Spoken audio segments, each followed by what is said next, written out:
how did you find out about the PA program and what made you decide to pursue PA? So I actually found out about the PA program from my relatives in the States. So I have an uncle who's an emergency physician and an aunt who's a nurse practitioner. And when I was graduating, I was telling them about how I wanted to go into medicine in one way, like one form or another. And they actually both recommended the PA program. So, you know, I had a general sense of what it was. I think part of me was just saying yes to many things that year.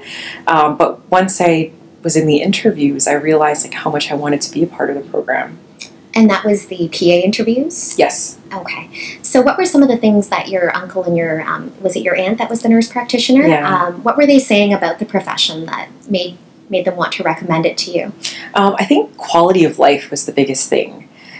So I think, you know, my aunt coming from like the advanced practice side and my uncle coming from the physician side, both recognize that, you know, with PA you kind of get best of both worlds. Like you can practice medicine, but you also can choose kind of, you know, how much you get into it, and you can switch specialties if you want to.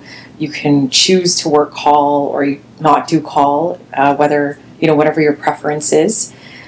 So they kind of know that I'm the type of person who has many different interests within and outside of medicine. So for me to be able to do something that allows me to maintain all of my other passions was a big deal.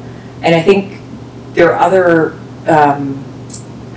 point was that you literally have 2 years of schooling after your undergrad, and if you don't like it, you can move on to something else, or if you still want to do more schooling, you can. It's not like you're investing, you know, a decade of your life into it. What was your background in undergraduate study before pursuing PA? So I did a bio-psych double major in U of T.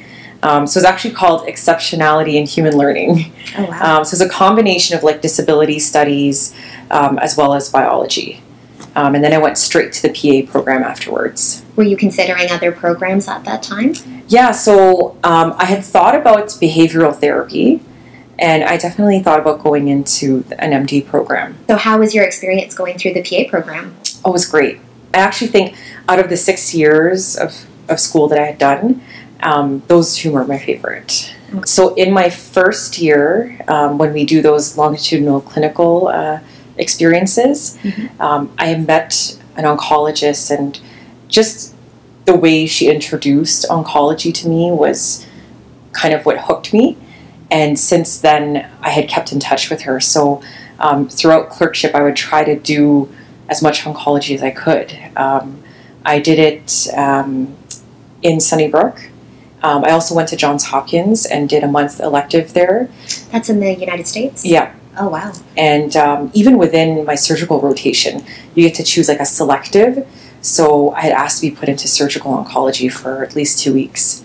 Okay. Yeah. And throughout that, you were exposed to different facets of oncology from different perspectives, which is great. Yeah. How did you go about setting up the rotation at Johns Hopkins in the United States, if you don't mind me asking? So it was actually the oncologist I met in first year. So I went back for more experiences with her, like just completely optional. And she actually was affiliated with Johns Hopkins.